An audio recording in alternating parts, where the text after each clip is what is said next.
Je m'appelle Elara et j'ai 32 ans. La dernière fois que j'ai parlé à ma mère, elle m'a regardé droit dans les yeux, son visage un masque parfait d'inquiétude maternelle, et m'a dit que les 150 000 dollars que ma grand-mère m'avait laissés avaient disparu. Simplement disparu. Elle l'a dit avec un petit soupir, comme si elle m'annonçait que nous n'avions plus de lait. Elle m'a même tapoté la main en me disant de ne pas m'inquiéter ma jolie petite tête pour ça, que l'argent était une affaire d'adulte, et qu'il avait simplement été perdu dans une série de dépenses malheureuses mais nécessaires. Ce qu'elle ne savait pas, c'est que j'avais passé les 6 derniers mois à me préparer à ce mensonge précis. Elle n'avait aucune idée que mon monde entier avait été secrètement reconfiguré autour de ce seul et inévitable moment de trahison à couper le souffle. Avant de continuer l'histoire, merci de vous abonner. Je dois atteindre les 1000 abonnés pour pouvoir vous apporter chaque jour des histoires comme celle-ci. Pour vous, ce n'est qu'un clic, mais pour moi, cela signifie énormément. Ma grand-mère, Annelise, était moins une grand-mère qu'une complice dans ma vie. Tandis que ma mère, Béatrice, n'était que angle vif et déclaration pragmatique, une femme qui mesurait l'amour en devoirs corrigés et en chemise repassée, ma grand-mère était une créature de fantaisie et d'affection féroce et inconditionnelle. Elle sentait la cannelle et les vieux livres, et sa maison était un labyrinthe de projets inachevés, de trésors poussiéreux et de l'odeur persistante de térébenthine de ses peintures à l'huile. Elle me voyait. C'est une chose simple à dire, mais quand on grandit dans une maison où l'on se sent comme un fantôme, un personnage secondaire dans l'histoire de quelqu'un d'autre, être vraiment vu, c'est comme si le soleil se levait pour la première fois. Ma mère n'a jamais compris notre lien. Pour elle, Annelise était frivole, irresponsable, une femme qui me remplissait la tête de bêtises au lieu de me préparer au monde réel. Le monde réel, selon ma mère, était un lieu de devoirs sinistres et de tâches ingrates, un lieu où les rêves étaient des handicaps. Ma grand-mère, en revanche, m'a appris que les rêves étaient les plans d'une vie qui valait la peine d'être vécue. C'est elle qui m'a acheté mon premier vrai carnet de croquis, ma première boîte de crayons de qualité professionnelle. Quand je lui ai dit que je voulais devenir conceptrice en architecture, elle ne m'a pas dit que c'était un domaine compétitif. Elle m'a acheté un abonnement à Architectural Digest et une biographie de Zaha Hadid. Elle croyait en moi avec une férocité qui me semblait souvent être un bouclier contre la désapprobation constante et discrète de ma mère. Quand elle est décédée il y a 2 ans, le monde n'a pas seulement perdu ses couleurs. J'ai eu l'impression que les fondations même de ma vie s'étaient fissurées. J'ai hérité de sa collection de livres d'art, de son assortiment ridicule de tasses à thé dépareillées et, comme le stipulait son testament en termes très clairs, d'un fonds en fiducie contenant 150 000 dollars, de l'argent qu'elle avait économisé toute sa vie, à utiliser, comme elle l'écrivait, pour construire quelque chose de beau pour le monde, ma brillante Elara. Ma mère était l'exécutrice testamentaire. Elle avait souri, d'un sourire mince et crispé qui n'atteignait pas ses yeux, et avait dit « Bien sûr, nous le garderons en sécurité pour toi jusqu'à ce que tu sois prête. » J'avais 30 ans. Mais aux yeux de ma mère, je ne serais jamais prête. Je savais, même à ce moment-là, qu'une tempête se préparait. Je n'avais simplement aucune idée de la dévastation qu'elle apporterait, ni que ce serait moi qui finirais par apprendre à commander le tonnerre. La lutte pour cet argent est devenue une lutte pour la confiance que ma grand-mère avait en moi, le dernier morceau tangible d'elle qu'il me restait. La première année, après le décès de ma grand-mère, fut un brouillard de deuil et d'obéissance silencieuse. Je vivais dans un état d'animation suspendu, accomplissant les tâches routinières de mon travail dans une agence de marketing de niveau intermédiaire, un travail que ma mère avait chaleureusement approuvé pour son aspect pratique et son absence totale de passion. Je posais des questions sur l'héritage périodiquement, des questions douces et inquisitrices. Je me demandais juste comment se porte le marché, disais-je, ou y a-t-il des papiers que je devrais consulter pour les impôts? À chaque fois, ma mère faisait un geste de la main dédaigneux. Tout va bien, Elara, on s'occupe de tout. Tu ne me fais pas confiance? Et c'était là le cœur du problème, n'est-ce pas? La confiance. Dans notre famille, la confiance ne se gagnait pas. Elle était exigée, une voie à sens unique menant directement à ma mère. Mon père, un homme dont la colonne vertébrale semblait s'être dissoute il y a des années, se contentait d'acquiescer. « Ta mère sait ce qui est le mieux », était son mantra, les 5 mots qui pouvaient mettre fin à n'importe quelle dispute, étouffer toute dissidence. Ce n'était pas un homme méchant, juste un homme fatigué. Un homme qui avait décidé depuis longtemps que la paix, à tout prix, valait le sacrifice de sa propre voix. Mon frère, Daniel, était pire. Il était un lieutenant volontaire dans l'armée de ma mère. Il s'était imprégné de sa vision du monde, la considérant comme l'autorité suprême en toute chose. Il disait souvent des choses comme « Maman ne fait que veiller sur toi, Elara. Tu as toujours eu la tête dans les nuages. » Ils formaient un mur parfait et impénétrable de condescendance bienveillante. Ils étaient les témoins, les complices, qui voyaient mon esprit s'éroder lentement, mais appelaient cela l'éducation ou la famille qui veille sur les siens. L'injustice était une douleur sourde et constante. C'était dans la façon dont ma mère racontait des histoires lors des réunions de famille, présentant mes ambitions comme des fantasmes d'enfants. C'était dans la façon dont mon père changeait de sujet quand j'essayais de parler de mon portfolio de design. C'était dans le petit sourire suffisant de mon frère quand ma mère me remettait à ma place. Ils avaient un récit pour moi. Et Lara, la rêveuse, celle sur qui on ne peut pas compter. Et l'héritage était le symbole ultime de ce récit. Le fait que je le conserve était, pour ma mère, une déviation inacceptable du scénario qu'elle avait écrit pour ma vie. Cet argent était ma porte de sortie, ma rampe de lancement, et elle ne pouvait pas le supporter. Il représentait un avenir qu'elle ne pouvait pas contrôler. Le catalyseur, le moment où la douleur sourde de l'injustice s'est aiguisée en une lame, est arrivé sous la forme d'un courriel. Il provenait du Royal College of Art de Londres, une école à laquelle j'avais postulé sur un coup de tête, un acte de défi désespéré et secret. J'avais soumis un portfolio sur lequel j'avais travaillé pendant des heures volées, tard dans la nuit, quand la maison était silencieuse. C'était un portfolio rempli des projets que ma grand-mère avait toujours encouragés, des bâtiments durables, axés sur la communauté, qui se fondaient dans leur environnement naturel. Je n'ai jamais cru avoir la moindre chance. Le courriel était court, d'une franchise choquante. J'avais été acceptée dans leur programme de master en design architectural. Ce n'était pas seulement une acceptation. Ils louaient mon portfolio, utilisant des mots comme « visionnaire » et « une voix unique et puissante ». Pendant quelques instants, je ne pouvais plus respirer. C'était réel. Quelqu'un d'autre, quelqu'un d'important et d'impartial, voyait ce que ma grand-mère avait vu. L'euphorie fut rapidement suivie d'une réalité froide et dure. Les frais de scolarité et de subsistance étaient astronomiques. C'était impossible sans l'argent de ma grand-mère. C'était ça. C'était l'objectif exact qu'Annelise avait envisagé pour son don. Pas un caprice, pas un fantasme, mais une opportunité concrète qui allait changer ma vie. J'ai imprimé la lettre d'acceptation, les mains tremblantes. J'avais l'impression de tenir un billet de loterie gagnant. Je suis allée voir ma mère ce soir-là, le cœur battant d'un mélange de terreur et d'espoir. J'ai posé la lettre sur la table de la salle à manger. « J'ai été acceptée », ai-je dit, ma voix à peine un murmure. Elle l'a prise, ses yeux parcourant la page. Il n'y avait aucune joie dans son expression, aucune fierté. J'ai vu une lueur de quelque chose d'autre, quelque chose de froid et de calculateur. « Londres ?» a-t-elle dit, sa voix plate. « C'est peu pratique, Lara. »« C'est la meilleure école du monde pour ça, » ai-je dit, ma voix gagnant en force. Grand-mère aurait été si heureuse, c'est ce qu'elle voulait. J'ai besoin d'accéder à la fiducie pour payer les frais de scolarité. Elle a plié la lettre, la froissant brusquement, et l'a repoussée sur la table. C'est alors qu'elle a prononcé la phrase qu'elle répétait depuis 1 an. À ce sujet, a-t-elle commencé, son ton dégoulinant de fausse sympathie. Il y a eu quelques complications. Je me souviens de l'air dans la pièce qui devenait épais et lourd, comme s'il était aspiré par une bouche d'aération. Complications ? Ai-je répété, le mot ayant un goût de cendre dans ma bouche.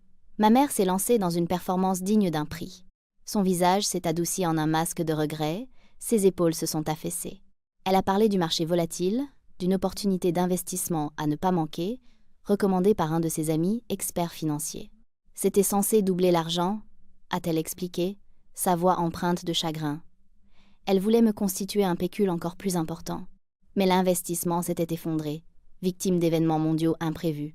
Tout était parti, jusqu'au dernier centime. Elle ne pouvait même pas me regarder en le disant, se concentrant plutôt sur un point du mur juste au-dessus de mon épaule, comme si elle lisait un scénario qu'elle seule pouvait voir. Elle a dépeint d'elle-même l'image d'une victime tragique, une mère qui n'avait essayé que de faire de son mieux pour son enfant et qui avait été brûlée par les cruautés du monde financier. « J'essayais de te protéger », a-t-elle chuchoté, les mots se glissant dans l'air entre nous. « Je ne voulais pas t'inquiéter. » Le mensonge était si audacieux, si complet dans sa construction, que pendant une seconde, j'ai failli y croire. Le doute est un poison puissant, surtout lorsqu'il est administré par quelqu'un à qui l'on est conditionné à obéir. Mon père, qui était resté silencieux dans son fauteuil, est intervenu pile au bon moment. « Allons, Lara, ne blâme pas ta mère. » Son cœur était à la bonne place.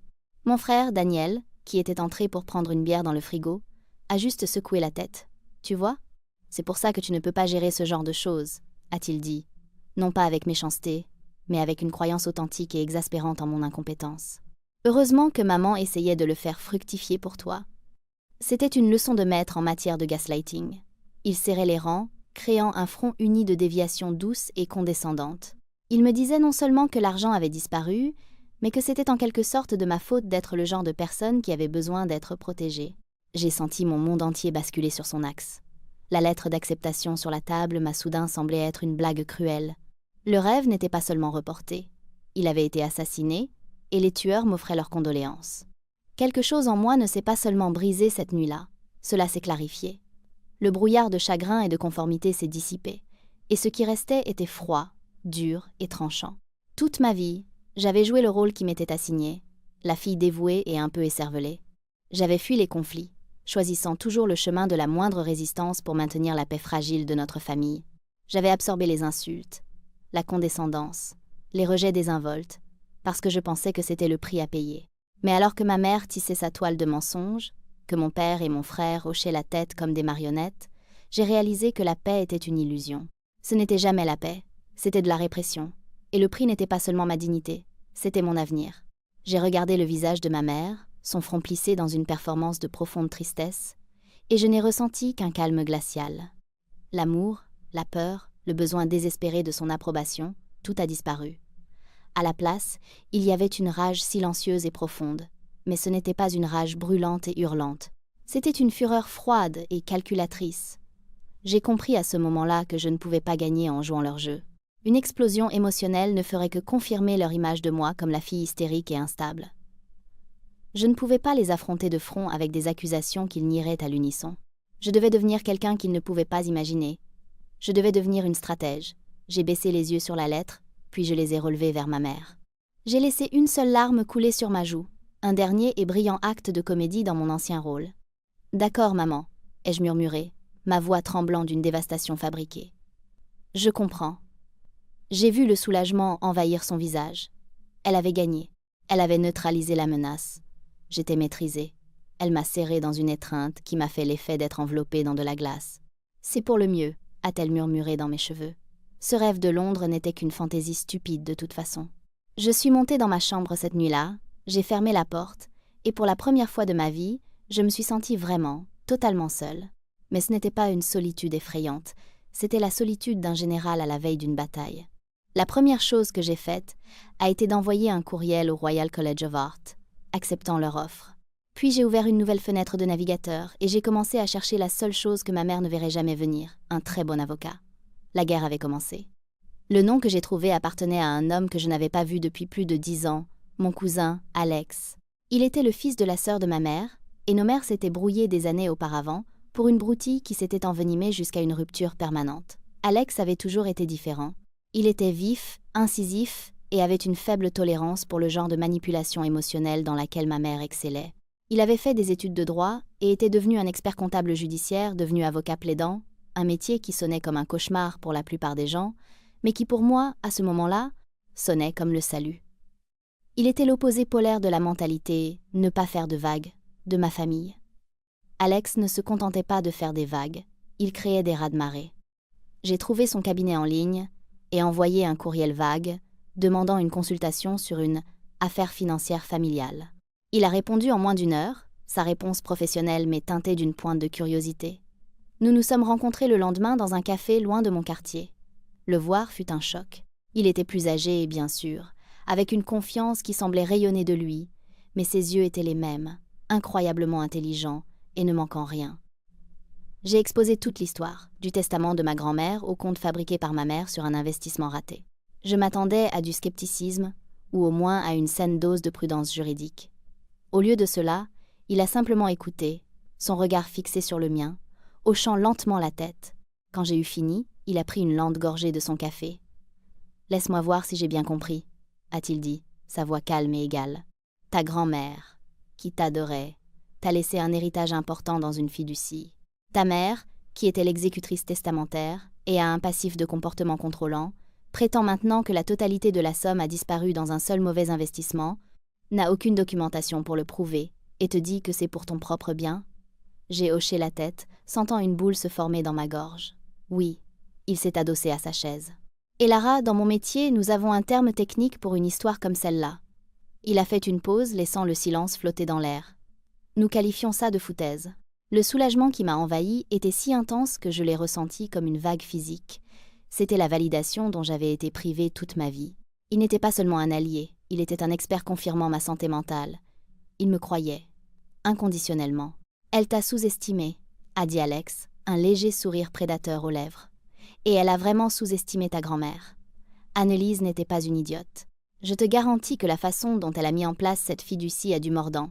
Ta mère suppose juste que tu ne penseras jamais à mordre. Il s'est penché en avant, sa voix baissant à un murmure conspirateur. Alors, voici ce que nous allons faire. Nous n'allons pas crier, nous n'allons pas accuser. Nous allons la laisser penser qu'elle a gagné. Et pendant qu'elle se prélasse dans sa victoire, toi et moi allons, discrètement, méticuleusement et légalement, démolir son monde de fond en comble. Les 6 mois suivants furent une leçon de maître en matière de dualité. Pour ma famille, j'étais l'image de la défaite tragique. Je me suis renfermée. J'étais silencieuse au dîner de famille. Je leur ai dit que j'avais décliné l'offre de l'école de Londres, que c'était, comme ma mère l'avait suggéré, un rêve stupide. J'ai joué le rôle de la fille châtiée si convaincante que la condescendance de ma mère s'est adoucie en une pitié mielleuse et suffocante. Elle me tapotait la tête et proposait de m'emmener faire du shopping pour me remonter le moral. L'ironie était si épaisse que je pouvais la goûter. Elle proposait de m'acheter des babioles avec mon propre argent volé. C'était une lutte quotidienne pour garder mon sang-froid, pour avaler la rage et m'en tenir au plan. Mais la voix d'Alex était une présence constante à mon oreille. « Laisse-la se mettre à l'aise », disait-il lors de nos appels de suivi hebdomadaires. L'arrogance rend les gens négligents. Il avait raison. Pendant que je jouais le rôle d'un oiseau brisé, Alex déposait les documents juridiques nécessaires pour exiger une comptabilité complète de la fiducie. C'était un droit légal simple que j'avais en tant que bénéficiaire, un droit que ma mère comptait que je ne connaisse jamais. La lettre officielle du cabinet d'Alex est arrivée chez ma mère un mardi. J'étais là pour notre dîner hebdomadaire obligatoire. Mon père a apporté le courrier et ma mère a ouvert l'enveloppe nette et gaufrée. J'ai observé son visage pendant qu'elle lisait. La couleur a quitté ses joues. Ce n'était pas une lettre furieuse et accusatrice. C'était sec, professionnel et absolument terrifiant dans sa formalité. Il était stipulé que, en tant qu'exécutrice testamentaire de la succession d'Annelise Gable, elle était légalement tenue de fournir une comptabilité complète et détaillée des activités de la fiducie, y compris tous les relevés, transactions et retraits, au représentant légal de la bénéficiaire dans un délai de 30 jours. Sa main tremblait. « Qui est Alex Croft ?» a-t-elle demandé, le nom sonnant étranger dans sa bouche. « Mon cousin », ai-je dit, ma voix calme et neutre. « C'est un avocat. Il m'aide juste avec. La paperasse. Pour les impôts. » Le mensonge était si fade, si crédible, qu'il était parfait. Mais j'ai vu la panique dans ses yeux. C'était une minuscule lueur, rapidement réprimée, mais elle était là. La première fissure dans la forteresse était apparue. Elle avait bâti son château sur l'hypothèse de mon ignorance et de ma passivité. Elle faisait maintenant face à des architectes d'un genre différent. Les 30 jours qui suivirent furent une partie d'échecs silencieuse et à haut risque. L'attitude de ma mère à mon égard a changé. La pitié avait disparu, remplacée par une suspicion tendue et vigilante. Elle a commencé à poser des questions inquisitrices, essayant de savoir ce que je savais, ce qu'Alex savait. « Cet avocat, disait-elle nonchalamment, est-il cher ? J'espère que tu ne gaspilles pas ton argent en frais inutiles. » Je me contentais de hausser les épaules. « C'est de la famille, ils m'aident juste. » Je gardais mes réponses courtes, mon expression placide. Alex m'avait coaché sans relâche. « Ne lui donne rien. Sois un trou noir d'informations. Laisse son imagination faire le travail. » Et elle l'a fait. Je pouvais voir son esprit s'emballer, essayant de deviner quel était mon angle d'attaque. L'histoire du mauvais investissement avait soudain besoin de détails, d'un contexte. Elle a commencé à lâcher des noms de conseillers financiers fictifs et des termes de marché alambiqués qu'elle avait clairement cherchés sur Google quelques minutes auparavant. C'était pathétique et c'était glorieux. Pendant ce temps, Alex et moi travaillions. Il m'avait expliqué qu'une comptabilité formelle était un cauchemar juridique pour elle si elle avait menti. Elle ne pouvait pas simplement inventer des documents. Les banques et les sociétés de courtage tiennent des registres méticuleux. Il y aurait une piste. Elle a 2 options, avait expliqué Alex. 1, elle avoue, rend l'argent et implore la pitié. Ça n'arrivera pas. Son ego ne le permettra pas. 2, elle double la mise et fabrique une histoire, en espérant que nous sommes trop stupides pour voir clair. C'est ce qu'elle fera. Il avait, une fois de plus, parfaitement raison. Le 29e jour, un épais paquet est arrivé au bureau d'Alex. Il venait de ma mère. Il contenait une seule lettre maladroitement falsifiée d'une société d'investissement inexistante et un grand livre manuscrit qui ressemblait à quelque chose qu'un enfant créerait. Il détaillait une perte catastrophique dans une action technologique à haut risque. Alex l'a scanné et a ri, d'un rire authentique et sonore. « C'est mieux que ce que j'espérais », a-t-il dit au téléphone. « Ce n'est pas seulement un mensonge, Elara, c'est de la fraude. Falsification, fausses déclarations, manquement à l'obligation fiduciaire, c'est une belle symphonie de crimes. » Il a expliqué que maintenant que nous avions ses propres preuves fabriquées, nous pouvions les démanteler pièce par pièce. Le vrai travail pouvait commencer. Nous avons assigné les relevés bancaires du compte en fiducie, pas par son intermédiaire, mais directement auprès de la banque. C'était la clé. Nous avions fini de lui demander la vérité. Nous allions maintenant simplement la récupérer. Le jour où les relevés bancaires sont arrivés fut le jour où le vent a vraiment tourné. Alex les a fait livrer par coursier à mon bureau. J'ai verrouillé ma porte, mon cœur martelant contre mes côtes, et j'ai ouvert l'épaisse enveloppe. C'était des pages et des pages de relevés, un historique détaillé de chaque dollar qui avait jamais été dans la fiducie de ma grand-mère. Mes yeux ont parcouru les colonnes de dates et de chiffres, et l'histoire qu'il racontait était tellement plus laide et plus égoïste que je n'aurais jamais pu l'imaginer. Il n'y avait pas eu un seul investissement catastrophique. Il n'y avait même pas eu d'investissement, il y avait juste des dépenses. C'était une hémorragie lente et régulière. Le premier retrait avait été effectué moins d'un mois après les funérailles de ma grand-mère. 20 000 $, transférés directement sur le compte courant personnel de ma mère. La ligne de mémo était vierge. Quelques semaines plus tard, 10 000 autres, puis 5, puis 15. C'était un drainage systématique, un fonds secret dans lequel elle puisait depuis 2 ans. Les relevés étaient une feuille de route de sa vanité et de sa cupidité. J'ai vu un retrait de 40 000 $ qui correspondait à la semaine où mes parents avaient fait rénover leur cuisine avec des appareils électroménagers italiens haut de gamme. J'ai vu un débit de 5 000 $ d'une compagnie de croisière de luxe il y a 6 mois. J'ai vu des transferts hebdomadaires, assez petits, devait-elle penser, pour passer inaperçus, qui s'élevaient à des dizaines de milliers de dollars, probablement pour le shopping, les déjeuners et le maintien du style de vie auquel elle estimait avoir droit. Le plus exaspérant, les dates. Elle m'avait volé, avait volé l'héritage de ma grand-mère, tout en me faisant la leçon sur l'importance du travail acharné et de la responsabilité financière. Elle achetait des sacs à main de créateurs, avec l'argent de mes frais de scolarité, tout en me disant que mes rêves étaient frivoles. L'hypocrisie était un coup physique. Il n'y avait pas de mauvais investissement. Le mauvais investissement, c'était elle. Elle avait parié mon avenir contre un nouveau plan de travail et un voyage dans les Caraïbes. J'étais assise là, entourée de la preuve indéniable, en noir et blanc, de sa trahison, et la rage froide que j'avais nourrie pendant des mois s'est solidifiée en quelque chose de dur comme le diamant. Il n'y avait plus de doute, plus de place pour les excuses ou les justifications. Ce n'était pas une erreur. C'était un vol calculé et à long terme, né d'une arrogance pure et sans mélange. Elle croyait vraiment qu'elle s'en tirait. Elle croyait vraiment que j'étais trop stupide et trop faible pour le découvrir un jour. J'ai apporté les relevés bancaires au bureau d'Alex cet après-midi-là. Je les ai étalés sur son grand bureau en acajou. Il n'a pas dit un mot pendant 10 bonnes minutes. Il a juste lu, son doigt traçant les lignes de retrait, son expression devenant plus froide à chaque page. Finalement, il a levé les yeux vers moi, et la chaleur amicale et cousine avait disparu, remplacée par l'intensité concentrée d'un prédateur.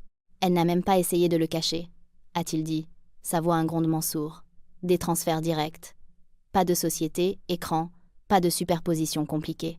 C'est le vol le plus arrogant que j'ai jamais vu. Elle a un mépris absolu pour ton intelligence. Il s'est levé et s'est dirigé vers la fenêtre, regardant la ville. C'est notre preuve irréfutable, Elara. C'est tout. Nous pourrions aller à la police dès maintenant. Nous pourrions intenter une action civile demain matin et faire geler ses avoirs avant midi. Nous la tenons. Pendant un instant, j'ai été tentée. J'ai imaginé la satisfaction d'une frappe juridique rapide et brutale. Mais ensuite, j'ai pensé à mon père, à mon frère, à tout le système pourri de complicité qui avait permis que cela se produise. Une victoire juridique discrète me semblait incomplète. Il l'aurait déformée, minimisée, l'aurait qualifiée de malentendu, que les avocats auraient monté en épingle. Ma mère se serait peinte comme la victime d'une technicité, persécutée par sa fille ingrate. Non, ce n'était pas assez. Il ne s'agissait plus seulement de récupérer l'argent. Il s'agissait de démanteler le mensonge. Il s'agissait de forcer les témoins à voir la vérité, à reconnaître le rôle qu'ils avaient joué par leur silence. Je voulais la justice, mais je voulais aussi la justification. Je voulais un grand déballage. Non, ai-je dit, ma voix claire et ferme. Pas encore. Un procès, C'est silencieux. Ça se passe dans les salles d'audience et les cabinets d'avocats. Je veux qu'elle soit exposée. Je veux qu'ils voient tous exactement qui elle est, sans place pour le doute ou les excuses. Alex s'est détourné de la fenêtre et m'a regardé, un lent sourire d'appréciation se dessinant sur son visage. Il reconnaissait une âme sœur. « Tu ne veux pas seulement gagner, a-t-il dit. Tu veux réduire en cendres toute la structure pourrie. J'aime ça. Alors, quelle est la scène pour cette petite pièce de théâtre ? J'ai pensé au calendrier. J'ai pensé au seul jour de l'année que ma mère tenait pour le plus sacré. Le seul jour qui était entièrement consacré à la célébrer. La fête des mères, ai-je dit. Elle organise un grand brunch chez elle. Toute la famille sera là. Le sourire d'Alex s'est élargi. « Oh, c'est parfait, a-t-il dit. C'est absolument extraordinairement parfait. » Les 2 mois suivants furent consacrés à la mise en scène. Tandis que je continuais ma performance de fille vaincue, Alex et moi travaillions sur notre chef-d'œuvre de piège. L'objectif était simple. Nous avions besoin de plus que les simples relevés bancaires. Les relevés étaient la preuve indéniable du vol, mais ils ne captaient pas le mensonge lui-même. Nous avions besoin que ma mère, de sa propre voix, admette son histoire fabriquée. Nous devions montrer non seulement le crime, mais aussi la dissimulation. Alex m'a expliqué le concept d'un État à consentement unilatéral. Dans notre État, il était parfaitement légal d'enregistrer une conversation tant qu'une personne dans la conversation, moi, savait qu'elle était enregistrée. Le plan était délicat. Je ne pouvais pas simplement la confronter avec un enregistreur en marche. Elle se tairait immédiatement. Je devais l'amener à répéter le mensonge, à l'élaborer, à s'y engager si pleinement qu'il n'y aurait aucune possibilité de s'en tirer plus tard. J'ai choisi mon moment avec soin.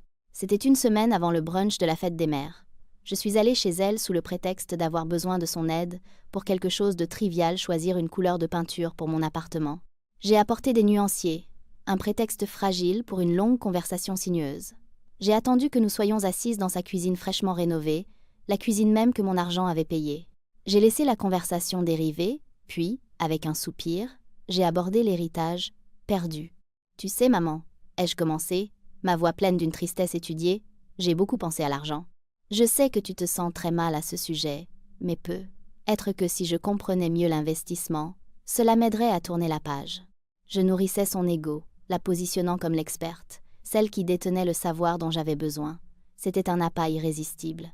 Elle l'a mordu instantanément. « Oh ma chérie, c'est si compliqué, » a-t-elle dit, se lançant dans le récit désormais familier. Mais j'ai insisté pour avoir des détails. Quel était le nom de l'entreprise déjà ? J'aimerais faire des recherches, juste pour voir leur historique. La panique a vacillé dans ses yeux une seconde. « Oh, ils ont fait faillite, ma chérie. Ils n'existent même plus. Une véritable opération éphémère. Et le conseiller ? Monsieur Henderson, c'était ça ? As-tu toujours son numéro ? Peut-être qu'il pourrait m'expliquer l'effondrement de l'action, ai-je insisté, gardant ma voix innocente et pleine d'espoir. J'avais mon téléphone dans ma poche, l'application d'enregistrement ouverte et en marche. La conversation dans la cuisine fut une danse lente et angoissante. Pendant près d'1 heure, je l'ai doucement sondée, et elle a, avec confiance et condescendance, construit sa propre prison de mensonges. Chaque question que je posais était une brique. Chaque réponse qu'elle donnait était le mortier. J'ai demandé le nom de l'action. Elle en a inventé un. Synthodynamics, a-t-elle dit, avec une touche de fausse assurance. J'ai demandé quand le krach avait eu lieu. L'automne dernier, a-t-elle dit. C'était partout dans les nouvelles financières, mais je t'en ai protégé. J'ai demandé à revoir les papiers, la lettre falsifiée qu'elle avait envoyée à Alex. Oh, les avocats ont tout ça, Elara. C'est une affaire juridique maintenant, tu comprends. Mieux vaut ne pas y toucher. Elle tissait une tapisserie de fausseté, chacune plus détaillée et spécifique que la précédente. Elle parlait avec l'autorité de quelqu'un qui avait raconté un mensonge si souvent qu'il était devenu sa vérité. Elle m'a même tapoté la main à un moment donné et a dit « Je sais que tu penses que tu aurais pu le gérer, mais tu es une artiste, ma chérie. Tu penses avec ton cœur. Ce monde de la haute finance, c'est brutal. C'était mon travail de te protéger de ça. » La condescendance était si épaisse, si profondément ancrée, qu'elle ne voyait pas le piège se refermer sur elle. Mon téléphone, posé sur le comptoir à quelques mètres de là, a capturé chaque mot.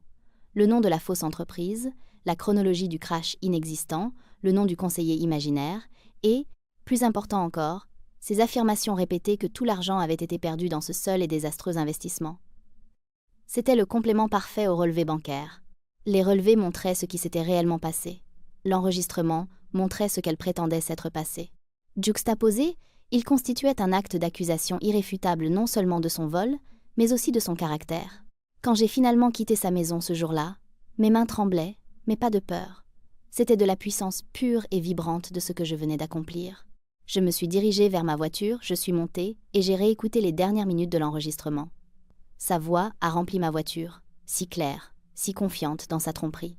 J'ai sauvegardé le fichier, en le nommant l'histoire, et j'ai envoyé une copie à Alex avec un simple message de 2 mots. Scène prête. Sa réponse est revenue en quelques minutes. Le rideau se lève dimanche. La semaine précédant la fête des mères m'a semblé la plus longue de ma vie. J'étais un ressort tendu, une tempête prête à éclater.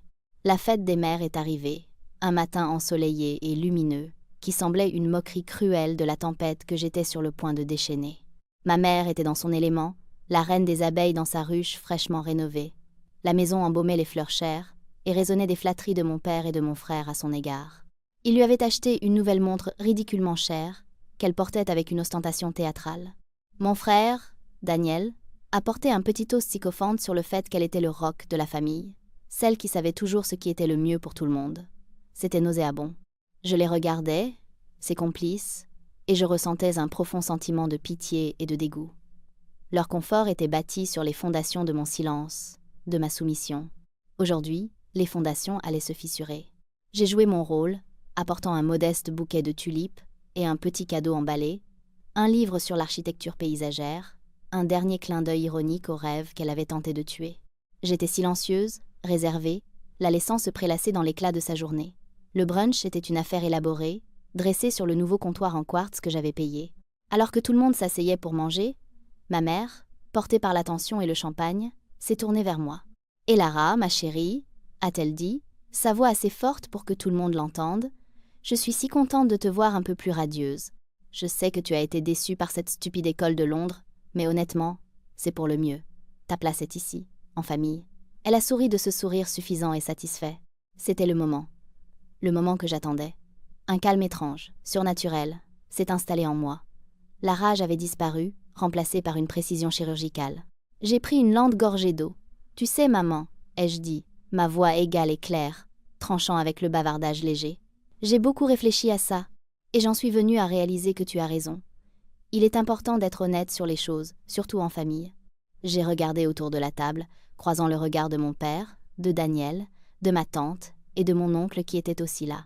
J'avais leur attention. « C'est pourquoi j'ai une petite présentation, » ai-je dit. Une petite surprise pour la fête des mères. J'ai sorti de mon sac un dossier mince et d'apparence anodine. Le sourire de ma mère a vacillé une fraction de seconde, une minuscule fissure dans son assurance. Mon père a gloussé nerveusement. « Une présentation, Elara ?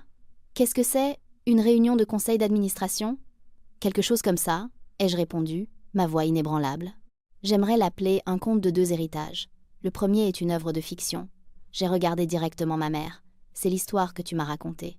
Celle d'une entreprise appelée Synto Dynamics, d'un krach boursier catastrophique l'automne dernier, et de la façon dont chaque centime des 150 000 $ de grand-mère a été perdu.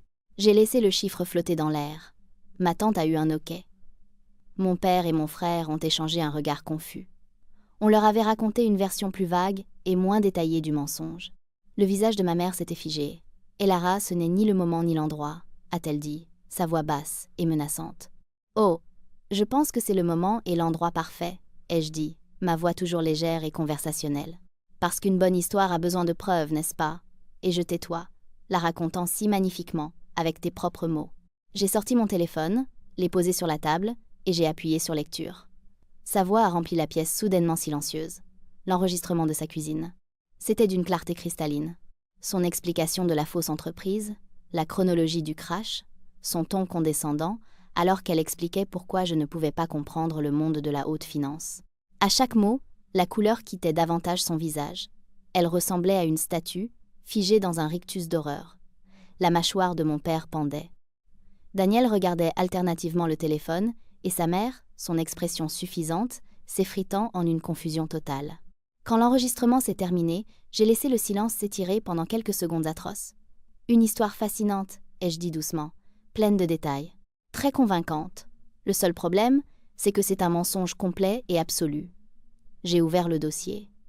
Et cela m'amène à la deuxième histoire, la véritable histoire. Celle que racontent ces documents. J'ai commencé à faire glisser les documents sur la table, un par un. Le premier document que j'ai fait glisser sur la table était la page de résumé de la banque. En haut, en lettres claires et grasses, il indiquait le dépôt initial dans la fiducie, 150 000 $, puis une liste de chaque retrait. Je les avais surlignés en jaune. Vous voyez, ai-je expliqué, ma voix aussi calme que celle d'un présentateur de nouvelles, il n'y a pas eu d'investissement dans Synto Dynamics. Il n'y a eu aucune action du tout. Il y a juste eu ceci. J'ai montré le premier élément de la liste. Un transfert de 20 000 $ sur le compte courant personnel de Beatrice Miller, 1 mois après la mort de grand-mère. J'ai fait glisser la page suivante. Et un transfert de 10 000 $ quelques semaines plus tard. Et encore 15 000 ici. Oh, et celui-ci est mon préféré. J'ai poussé un relevé de l'année précédente au centre de la table. Un retrait de 40 000 $ effectué le 12 avril. 2 jours plus tard, l'acompte a été versé pour cette charmante nouvelle cuisine. J'ai tapoté le comptoir en quartz. Donc, d'une certaine manière, j'ai contribué à ce charmant brunch. Je vous en prie. Ma tante a émis un bruit étranglé. Mon oncle avait l'air d'aller être malade. Mon père fixait les papiers comme s'ils étaient écrits dans une langue qu'il ne pouvait pas comprendre. Ma mère était silencieuse, sa peau d'une teinte grisâtre épouvantable. Elle ne me regardait plus. Elle fixait les documents, la preuve indéniable de sa culpabilité étalée sur la table qu'elle avait achetée avec mon argent. Il y a plus, ai-je dit, ma voix implacable. Il y a les 5 000 $ pour la croisière aux Bermudes. Il y a les transferts hebdomadaires de 2 000 $ qui s'étendent sur des pages et des pages. Ça s'additionne, vous savez. J'ai poussé la page de résumé final vers mon père. Le total que tu as retiré de mon héritage, maman, s'élève à 154 212 $ et 48 centimes. Tu n'as pas seulement tout dépensé. Tu as dépensé plus. J'ai laissé cela s'imprégner. J'ai regardé Daniel. Son visage était un masque d'horreur et de trahison naissante. Le roc de la famille était une voleuse ordinaire. La femme qui savait ce qui était le mieux était une menteuse et une fraudeuse. Toute la base de sa vision du monde se transformait en poussière sous ses yeux. Le silence qui suivit fut le son le plus fort que j'ai jamais entendu. C'était un vide, aspirant tout l'air et la vie de la pièce. Ma mère, qui avait bâti toute son identité sur le contrôle et la condescendance, était totalement et complètement brisée. Elle ouvrit la bouche, mais aucun son n'en sortit. Elle ressemblait à un poisson cherchant de l'air. C'est mon père qui parla le premier, sa voix un murmure rauque et brisé. « Béatrice, est-ce que c'est ? Est-ce que c'est vrai ?» Il ne me regardait pas. Il fixait ma mère, sa femme depuis 40 ans, comme s'il la voyait pour la première fois. Ma mère retrouva enfin sa voix. Mais ce n'était pas la voix calme et autoritaire que nous connaissions tous. C'était un cri aigu et strident de pur désespoir. Elle ment, elle déforme les choses. C'était pour la famille. La maison avait besoin de réparation. Il y avait des factures. La façade de la victime financière sophistiquée avait disparu, remplacée par l'agitation frénétique d'un animal acculé. Mais il était trop tard. Les preuves étaient sur la table. L'enregistrement de ses propres mots venait de jouer. Les mensonges étaient trop spécifiques, trop détaillés pour être retirés. La famille ? Ai-je demandé, ma voix teintée de glace. La famille avait-elle besoin d'un sac à main de créateur à 2 000 $? La famille avait-elle besoin de journées au spa hebdomadaire? La famille avait-elle besoin que tu voles tout mon avenir pour que tu puisses jouer à la grande dame pour tes amis? Je me suis tournée vers mon frère. Le savais-tu, Daniel? Savais-tu, quand tu me disais que maman savait ce qui était le mieux, qu'elle vidait systématiquement l'argent que notre grand-mère m'avait laissé? Il ne pouvait pas croiser mon regard. Il a juste secoué la tête, l'air complètement perdu. Il était un suiveur sans chef, un soldat dont le général venait d'être révélé comme un traître. La dynamique du pouvoir dans la pièce n'avait pas seulement changé, elle avait été inversée, brisée et refaite. Je n'étais plus l'enfant insensé. J'étais celle qui avait les faits, les preuves, la vérité. Et eux, les arbitres suffisants et complaisants de ma vie, étaient les insensés. Le désespoir de ma mère a dégénéré en une crise de nerfs totale. Les larmes ont commencé à couler. Mais ce n'étaient pas des larmes de remords. C'étaient des larmes de rage pure, et sans mélange d'avoir été prise. « Comment as-tu pu me faire ça ?» a-t-elle hurlé, sa voix se brisant. « Le jour de la fête des mères, tu humilierais ta propre mère comme ça ?» C'était une tentative à couper le souffle de renverser le scénario, de se faire passer pour la victime une dernière fois. Mais la magie avait disparu. Ses mots étaient creux, pathétiques. « T'humilier ?» ai-je dit, ma voix dangereusement calme. « Tu m'as volé pendant 2 ans. Tu m'as menti en face. Tu as essayé de détruire ma seule chance d'un véritable avenir. Tu m'as traité avec condescendance, tu m'as rabaissé, Et tu as fait tout ça en souriant et en me disant que c'était pour mon propre bien. L'humiliation ne commence même pas à couvrir ce que tu mérites. Je me suis levée. Et juste pour que ce soit clair, ce n'est pas juste une dispute de famille. Ce n'est pas un malentendu. J'ai sorti un dernier document de mon dossier. C'était une lettre du cabinet d'Alex.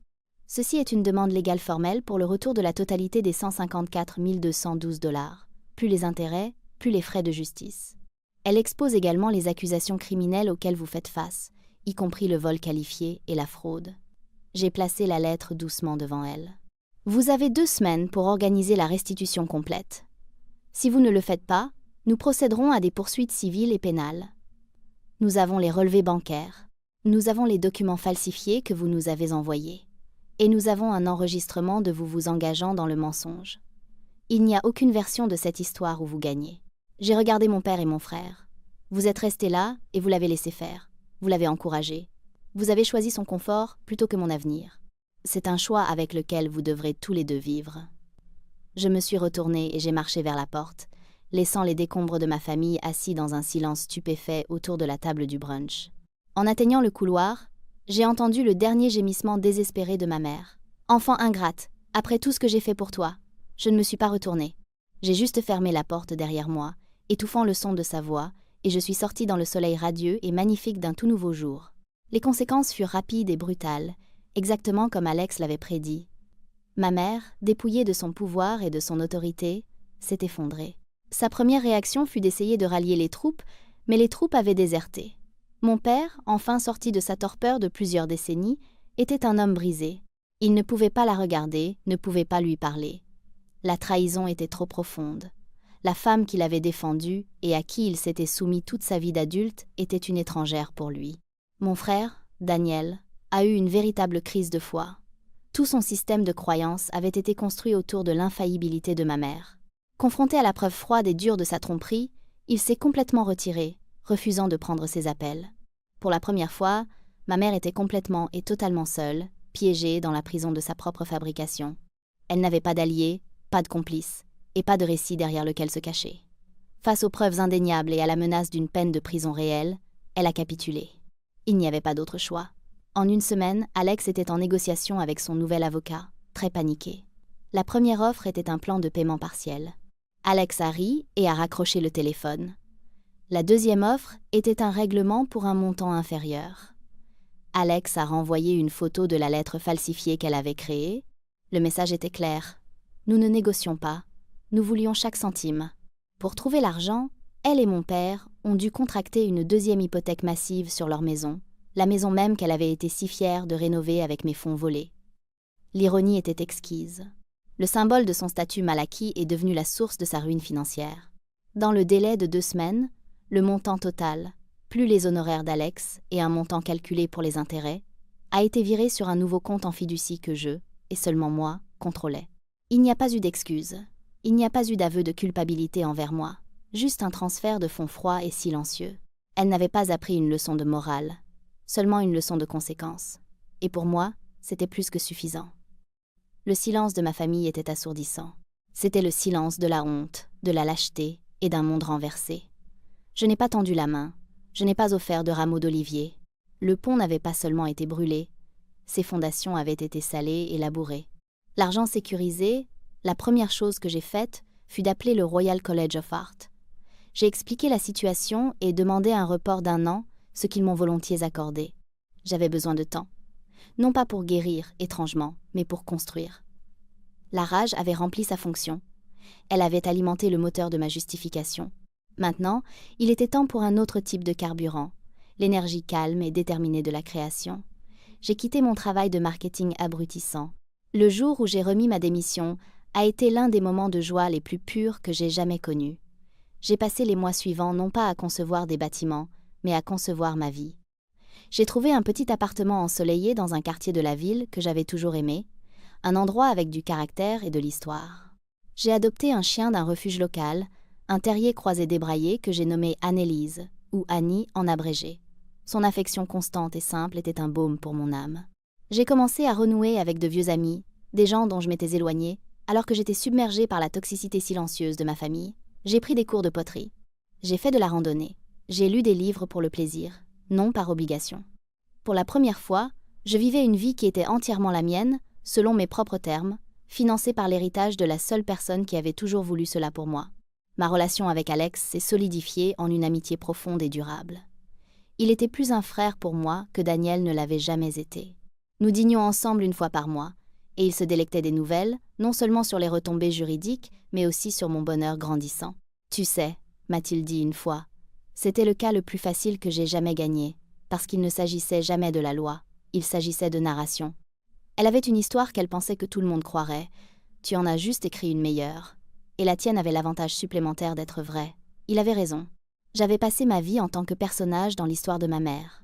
La victoire ne consistait pas seulement à récupérer l'argent, elle consistait à devenir ma propre auteure. 1 an plus tard, j'ai déménagé à Londres. Marcher sur le campus du Royal College of Art, c'était comme rentrer à la maison dans un endroit où je n'avais jamais été. Le sentiment de justesse, d'appartenance, était bouleversant. Mon travail en classe était fort, confiant.